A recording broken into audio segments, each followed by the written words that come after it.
Hello everyone. So it's day 34 here at the Academy of Natural Living. 2 meals a day, 100% raw vegan. And everything's going pretty good. I expected to have some type of serious healing crisis, but it just didn't eventuate. In fact, all I did really was back off on the amount of food I was eating, just marginally. And my body seemed to get on top of whatever was happening in my throat, the nasopharynx area.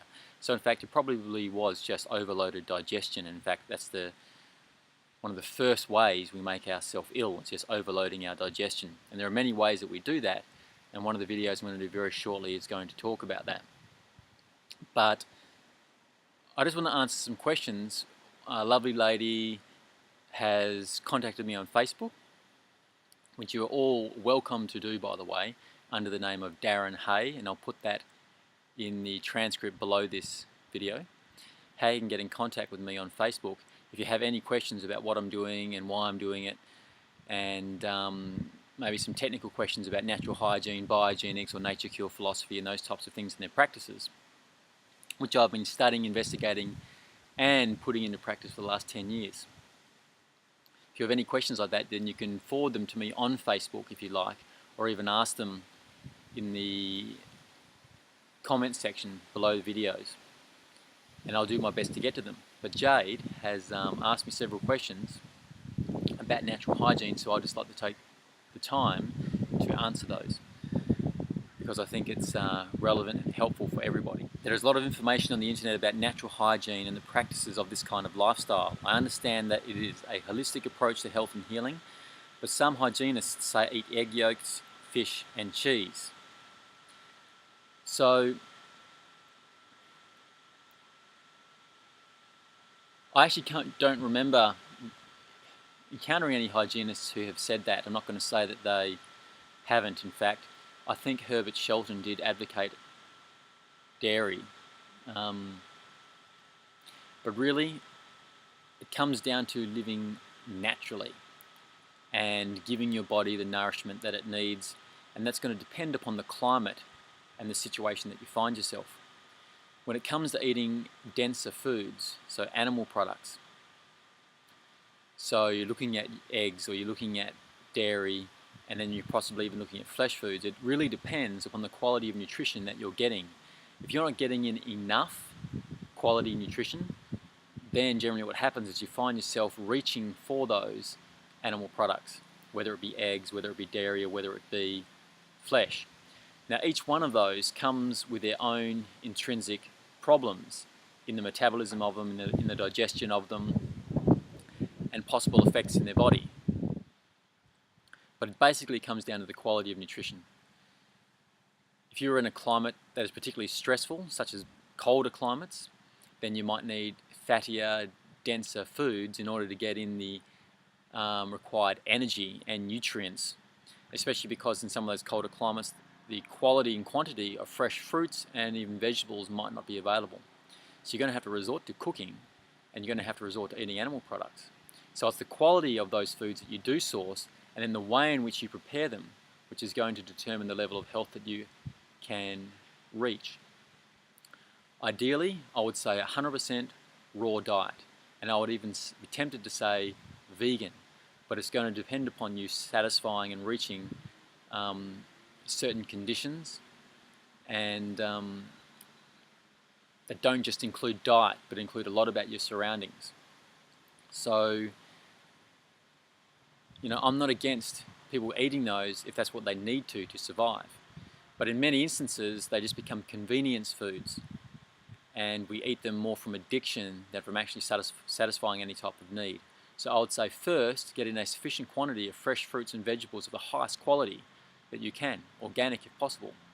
And if you have a craving within you that cannot be satisfied, then you might not be meeting those requirements, those certain nutritional requirements in your body, and you may have to supplement it with a little bit of egg, a little bit of dairy, or even flesh foods if it takes your fancy. However, understand that instinctively those foods would be eaten raw, and you would love those foods if they were required nutritionally. So if a food doesn't harmonize with you in its natural state, if it doesn't pass the guardians of your inner sanctum, the body, through your, via your senses, your sense doors are the guardians to your inner temple. So if it doesn't pass the test of sight, it looks appetizing, of smell, it smells appetizing, or of taste, it then tastes appetizing. If it doesn't pass those tests, you should introduce it into your body. So that's something to consider. So first of all, highest quality, fresh, organic, ripe, sun-ripened, raw fruits and vegetables. And then start looking at animal products if you really need to meet those nutritional requirements. But, it's a slippery slope. They can become convenience foods and addiction foods. So it's just something to be careful. Another question was, do you get used to not having breakfast in the morning? The answer is absolutely. Again, if you're getting yourself quality nutrition in the second half of the day, you're not going to have a problem in the morning. Unless you're putting yourself under extreme amounts of stress, like an athlete, or perhaps even a bodybuilder, or I'll probably say pretty much that's it. That amount of stress, like an athlete or a bodybuilder, then you might need to eat 3 meals a day. But that amount of stress on the body is unnatural. However, it's not to say that people aren't going to do it or shouldn't do it. So just be aware of that. But for the average person, even working very hard during the day, mentally or physically, 2 meals a day, and getting them in the second half of the day, you should be able to adequately meet your nutritional needs, and yes, you will get used to it. Another question was, are you allowed to drink water in this period of the morning fast? And the answer is yes. You can drink as much water as often as you require it, as much as you require it. Be aware of detox, so you might need to drink more than usual. Some people suppress their thirst reflex, and that can be a sign of avoiding emotions and what's happening in the body. It's a sign of it's a way we disconnect from ourselves. So that's something to be aware of as well. But drink as much water as often as you need it. And one last question was, do you think that this lifestyle is achievable, not living on the farm? Absolutely. The farm does make it easier because you've put a lot of other stresses aside, especially the psychological stresses of being in your day-to-day environment, other people, other diets, cafes, all those types of things, and the stress of your work. So it does make it easier being here.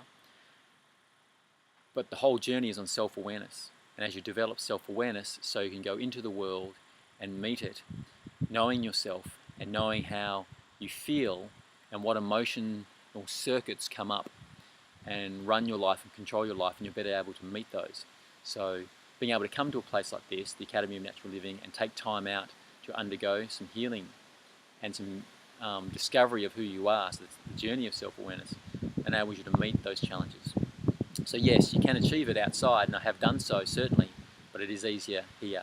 But that's why a place like this exists, so you can come and take the time to discover yourself a little bit deeper.